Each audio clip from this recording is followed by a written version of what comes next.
Today I'm going to show you how I make our very hot sauce. This is salt-free. I also make many milder versions, but today will be the hot sauce. Okay, so here's what we need. I have some condiment bottles I bought on Amazon and a funnel that we're going to eventually use to fill them. We're going to need Serrano peppers, habanero peppers, jalapeno peppers, and I have some red chili powder. You could use cayenne as well. I've done that before. Unfortunately, actually, Walmart in my order today, they gave me fewer jalapenos than I wanted and more serranos. So the blend will be a little different, but this is really forgiving and you can make it really to your taste. This is for my husband who absolutely loves super hot stuff. So this is that version. I also have granulated onion and granulated garlic powders.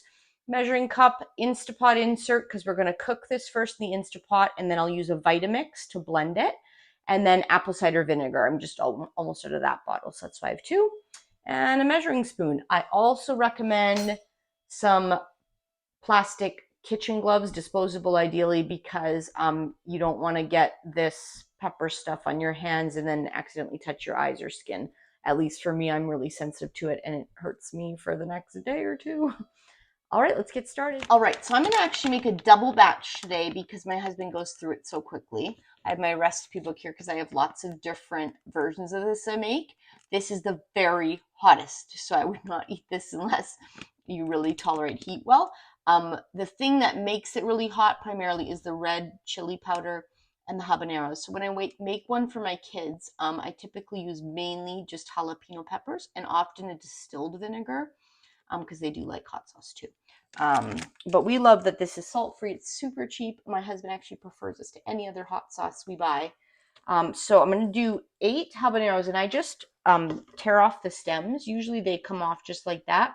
Don't even need to use a knife. So, and obviously habaneros vary widely in their size. It's so forgiving, this recipe. It tastes a little different every time. But I do not weigh them out. I could certainly, but I don't. So I have 5, 6. This is a pretty big one for us. 7, 8. So if a few left over, I might make a smaller batch of a different kind.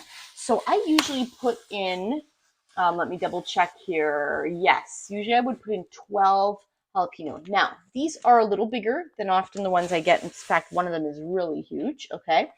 But I didn't get as many as I wanted. So I'm going to sub in some extra serrano peppers instead. And again, it doesn't matter. You can do this all to taste. I'm going to pop these off as well. Sometimes I have to cut these. So they gave me 5 instead of 12. So I'm going to throw all 5 in, obviously. I always do the peppers before the liquid so it doesn't splash up on me. Just trying to minimize. Yeah, I could probably wear, safety glasses or something, but okay, and then I'm going to do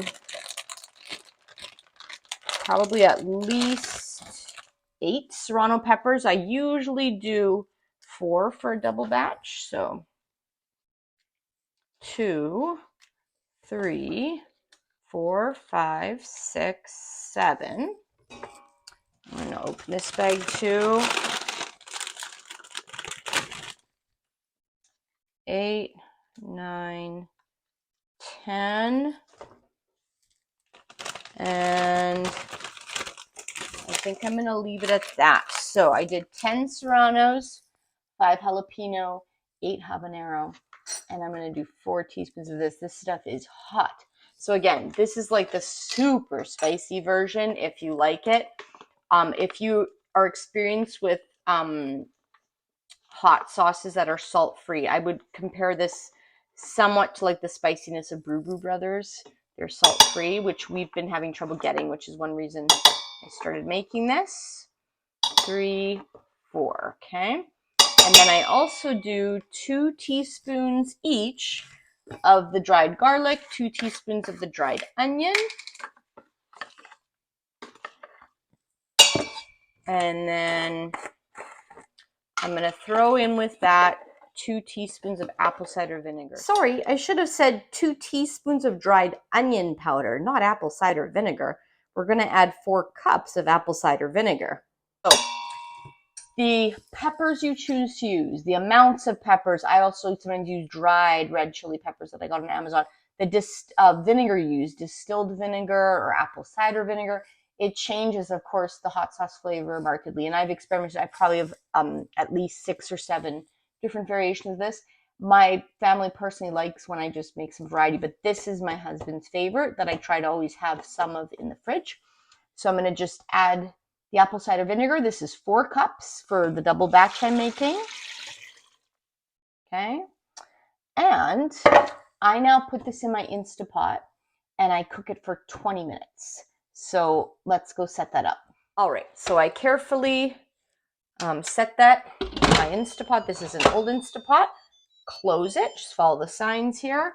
I make sure this is set to sealing, so it will come to pressure, not venting. It doesn't click or anything, you just push it all the way. It's locked. And then I'm going to hit pressure cook. That's the only setting I ever use on my Instapot unless I'm making yogurt. And I use the yogurt setting, but other than that, pressure cook. And I'm going to set it for 20 minutes. And I'm actually going to turn off the keep warm function just so that it cools faster. So I just hit that button. It doesn't really matter, but it cools slightly faster and will naturally pressure release. I would definitely recommend not forcing a pressure release on this because even when it cooks in the Instapot, my kids and I are kind of hacking and coughing away because like you really do get the hot peppers really do kind of infiltrate into the air. So I definitely would not shoot that into my kitchen forcefully. All right, we'll see you when it's done. My Instapot is released. I know that because this little valve is down. No steam comes out now. And I can easily open my lid. Otherwise, it'll be locked. I'd be unable to open it. So I'm just going to lift that off, let this dry. You see what it looks like.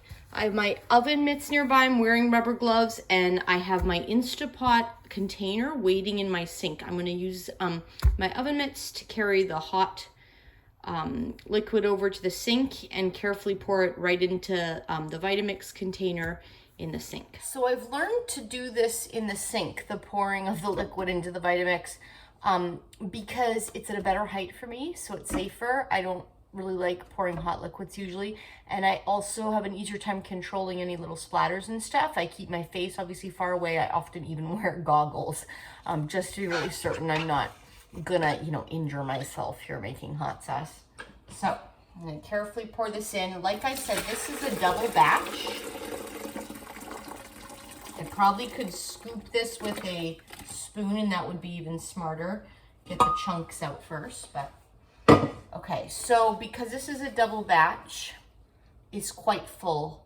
I obviously often make half this size. So, and I will leave the original recipe with a single batch that I was kind of unable to make today because of the jalapeno situation at Walmart. But I will leave that in the comments below, or in the description, sorry, below. All right, so I'm gonna carry this over to my Vitamix, and I'm actually just gonna turn it on initially low just to get it started, and then right away on high for about 45 seconds, a minute tops, just to make sure all the seeds are blended. I'll show you what it looks like when I'm done. All right, so it's fully blended. I do not strain it or anything. And I just use the funnels that came with these containers to pour the hot sauce into. I may eventually switch to glass. This has just been the most convenient. I don't love using plastic, but sometimes it just is really simpler. So we stick with what makes this most sustainable for us. Right now, that means plastic condiment bottles. So I'm just going to carefully pour this in. I should have put on my gloves again, but I think it'll be okay. And I usually, because again, this is a double batch, I usually get about 4 bottles. Sometimes I even just put an individual funnel in each of these. So I'll just finish filling all these.